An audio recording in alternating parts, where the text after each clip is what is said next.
Ramayana part 1 দুই পর্বের মহাকাব্যিক চলচ্চিত্রের প্রথম অংশ। এখানে দেখা যাবে লর্ড রাম ও রাবণের শুরু হওয়া দ্বন্দ্ব এবং সীতা অপহরণের কাহিনী। একটি সিনেমা যা কেবল কাহিনী নয়, প্রযুক্তি, বাজেট ও অভিনয়ের দিক থেকেও দর্শকদের মুগ্ধ করবে।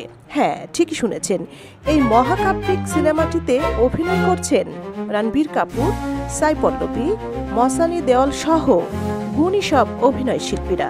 সিনেমাটির প্রথম অংশের বাজেট 835 কোটি টাকা, ভারতের সিনেমার ইতিহাসে যা সর্বোচ্চ। সম্পূর্ণ সিরিজের বাজেট হতে পারে 4000 কোটি টাকারও বেশি। প্রযোজক চান সিনেমাটি হোক একদম শীর্ষমানের। প্রযুক্তি ও ভিজুয়াল কোনো দিক থেকেই যেন কম না হয়। বিশ্বখ্যাত সঙ্গীত পরিচালক হান্স জিমার এবং AR রহমান যৌথভাবে সিনেমার সঙ্গীত পরিচালনা করেছেন। অ্যাকশন ও ভিজুয়ালে কাজ করেছেন হলিউডের স্টান্ট এক্সপার্ট গাই নরিস। এক কথায়, প্রযুক্তিগত দিক থেকে এটি হবে একদম প্রিমিয়ার মানের সিনেমা। প্রথম অংশের মুক্তি হবে 2026 সালের দীপাবলিতে। তাই শুধু সিনেমা নয়, প্রস্তুত হন এক মহাকাব্যিক অভিজ্ঞতার জন্য।